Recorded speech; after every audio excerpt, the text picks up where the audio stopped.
Hello everyone. We are going to take up the topic of emotional intelligence today. This comes under GS4 or ethics paper of UPSC CSC mains paper. Emotional intelligence is one of the most important topics, and as we progress, in fact, even in the first class itself, today we will see the importance of emotional intelligence, and you will realize why this is very important. We are going to have a look at the what, why, and how of emotional intelligence today, and couple of theories related to emotional intelligence. Basically, the founders or the theoreticians of emotional intelligence and the person who made it popular. So Daniel Goleman is the person who made it popular. This is the theory which is given by Mayer and Salovey, and so one by one we are going to look at it systematically. Probably in the background you might have seen that there is a disconnect between the heart and the brain. So let's talk about this disconnect between heart and brain in some detail. But why are we going to talk about the disconnect between the heart and the brain? Because when we talk about this heart, we talk basically about emotions, and intelligence is associated with the brain. So brain and heart, they are sometimes supposed to be or mostly supposed to be at war with each other, and hence emotional intelligence, these two terms themselves, that is heart and brain, they are disconnected. So let's try to resolve this conflict, and in the process we will understand the meaning of emotional intelligence. So they are divided by a thick line of understanding, which is the emotional part. The emotional part is at war with the brain because it is governed by the heart. The intelligent part is at war with heart. Why? Because it is governed by the brain.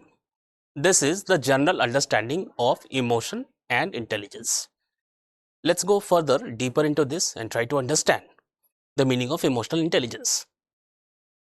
This is the emotional part is affective part of our consciousness, which is determined by the limbic system. Limbic system, which determines our mood, feelings, and attitudes. This is associated with the non-volitional, or sometimes called involuntary.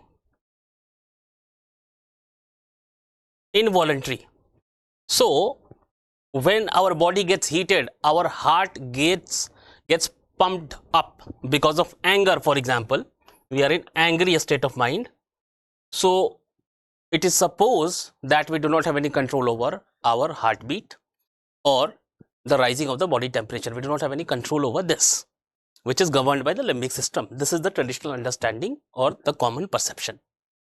However, sometimes the intelligence part is supposed to be volitional. Volitional is something which you can control with your conscious thought, control or consciously control. So what all can you consciously control? This is, we can control our thinking, certain kind of thinking, deep thinking, direction thinking, we can control a big part of it. Intelligence is a set of cognitive abilities also. That is, cognition means activities associated with learning, knowledge, processing of information. That is cognition. Acquisition, learning, and problem solving. So the one is heart and the another is mind, and heart is not directly associated with mind. So what exactly is emotional intelligence then? So emotional intelligence is basically this balance between the heart and mind. The combination of heart and mind is emotional intelligence. We are going to look at the formal definition of emotional intelligence. So an emotionally intelligent person is able to balance the heart and mind. That's the basic idea. Moving forward, let's look at the formal definition of emotional intelligence. As per the ability model, we will look at the ability model. So emotional intelligence is about perceiving emotions, assess, tapping into emotions, and to be able to sometimes generate emotions. One should be able to empathize, emotion of empathy, emotion of sympathy, emotion of anger sometimes is to be controlled or directed or sometimes generated even. Understand emotion of yourself, own emotion and others' emotions. Reflectively regulate emotions. Generating emotion is part of regulating emotion. Promote emotional and intellectual growth. So this is a very basic definition of emotional intelligence. Very basic. And this term was first used in 1990, and later in the same decade the word was made very, very popular by the New York Times bestseller author Daniel Goleman, and he still writes on these issues of emotional intelligence and associated issues like emotional quotient, which we will see in further classes. So these are the components of intelligence, emotional intelligence: self-awareness, self-awareness leading to social awareness, self-awareness leading to self-regulation, social skills coming out of empathy, and therefore motivation, motivation of self and motivation of your subordinates and others. This is the fundamental benefit of emotional intelligence: increased team performance, as we talked about the motivation, increased leadership ability. We'll look this one into some detail, because for the IS exams, this leadership, the quality of leadership is very, very important. And during the case studies, we are supposed to be in the leadership position in some of the case studies.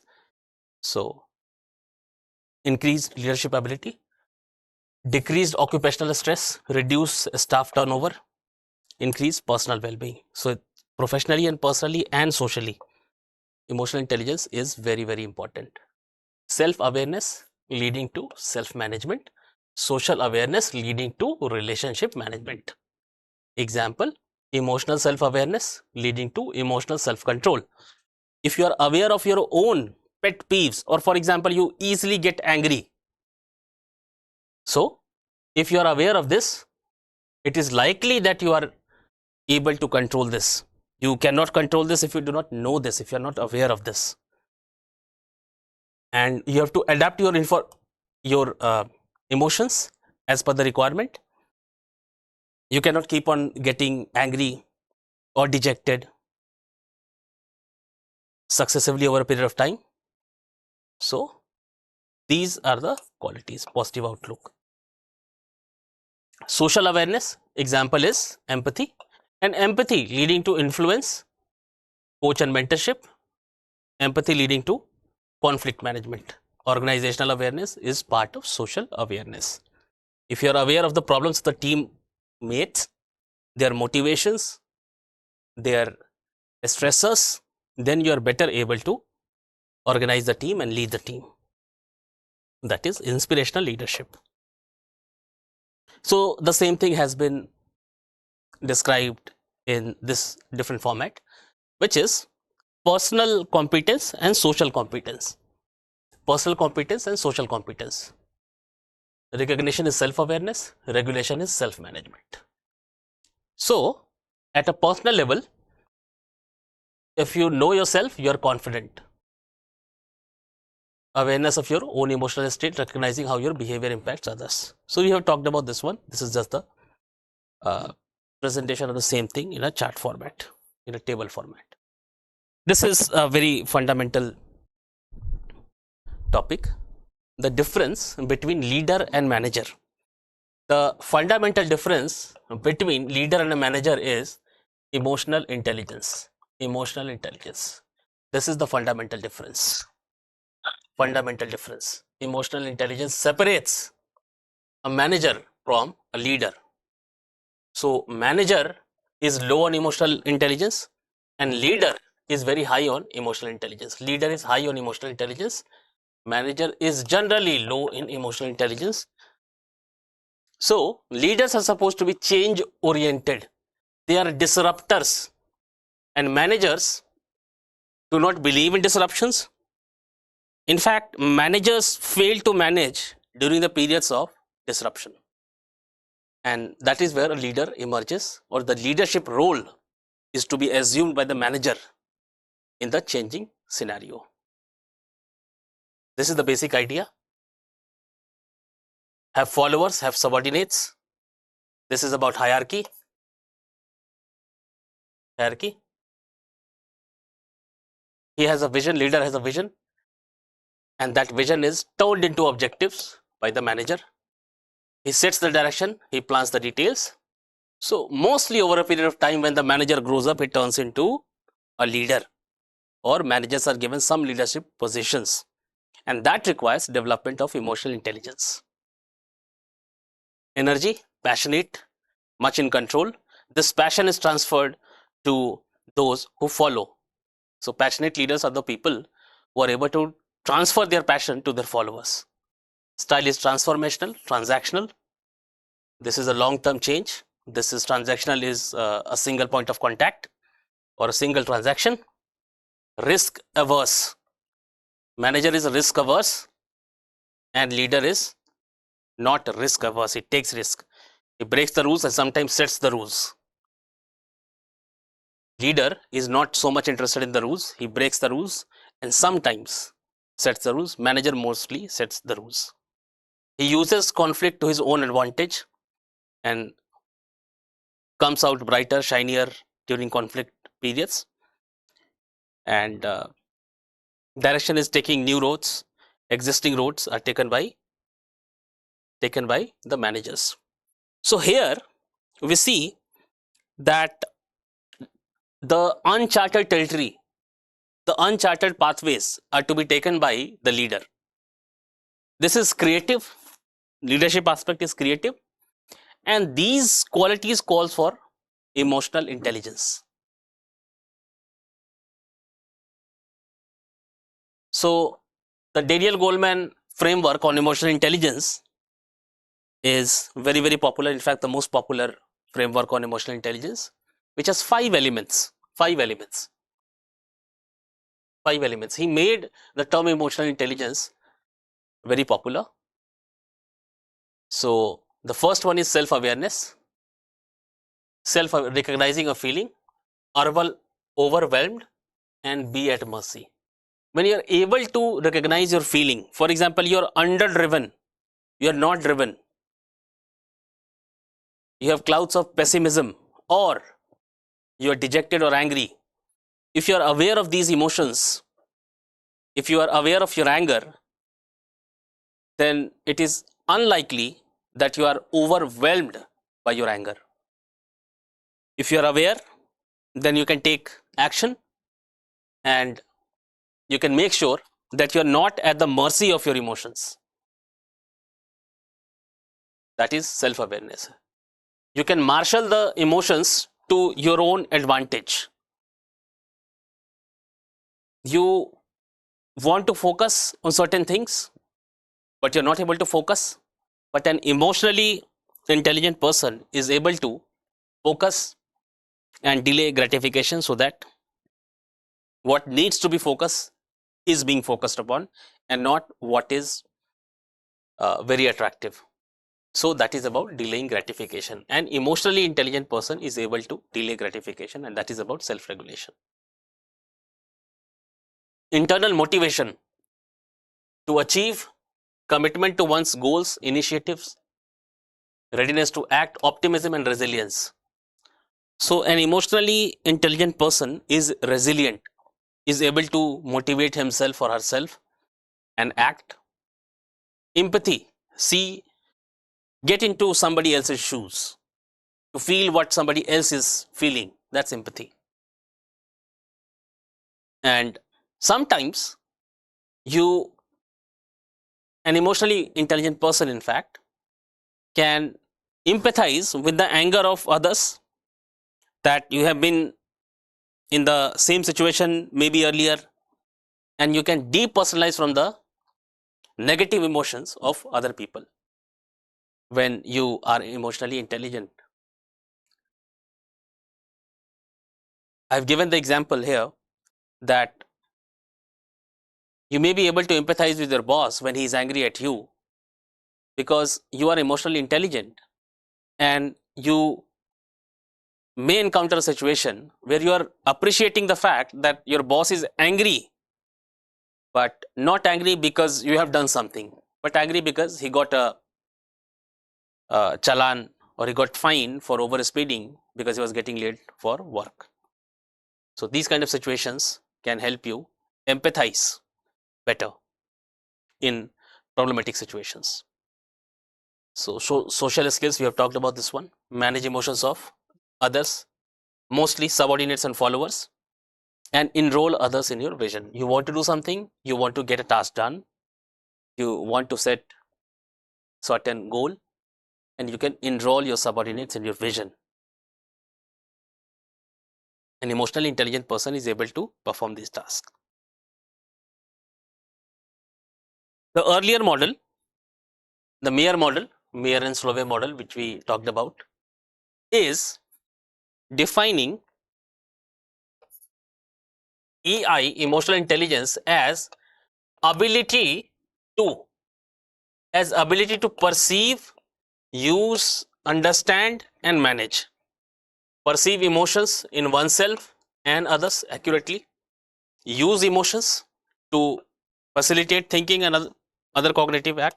Understand emotions of other. I gave you this example.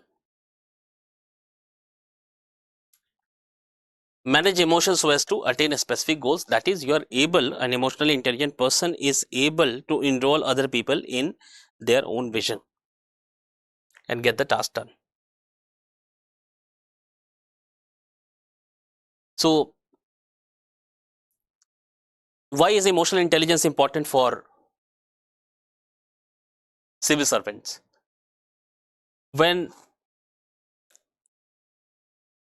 a civil servant is able to understand the priorities, the emotions, the moods, and drive of persons at whom the policy is directed, then the policy can be made better and applied better, that is, executed better.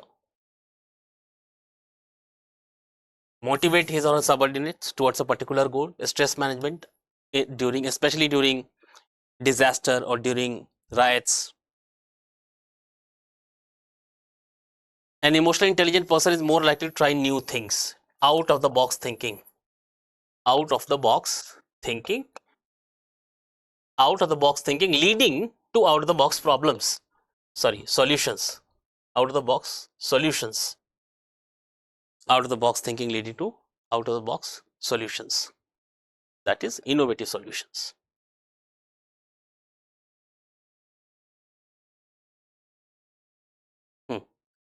Decision making, there are certain variables which are not related to the task at hand. So you can eliminate those things while decision making.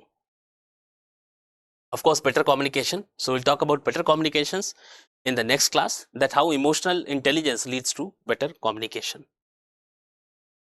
Maintaining balance between the personal and the professional life. So I am giving you 3 questions. Apart from that, I'm giving you some hint to the 4th question, which is this: can emotional intelligence be learnt?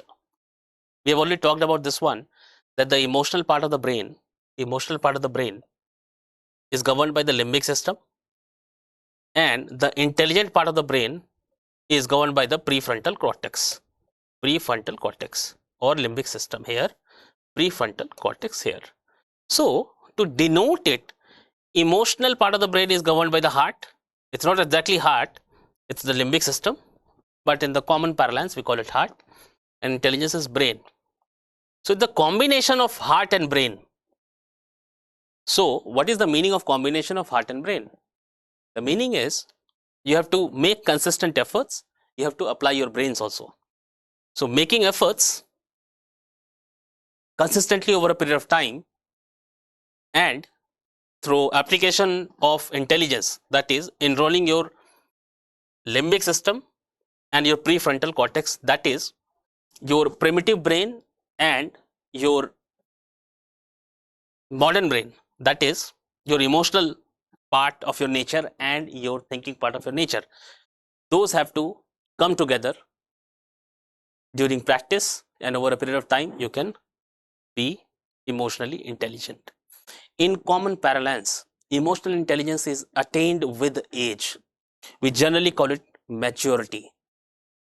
So with this, we are ending today's lecture, and we will continue with this series in the next class, and we'll see some of the key quantitative parameters, for examples, emotional quotient, right? So this will be all for today. Thank you.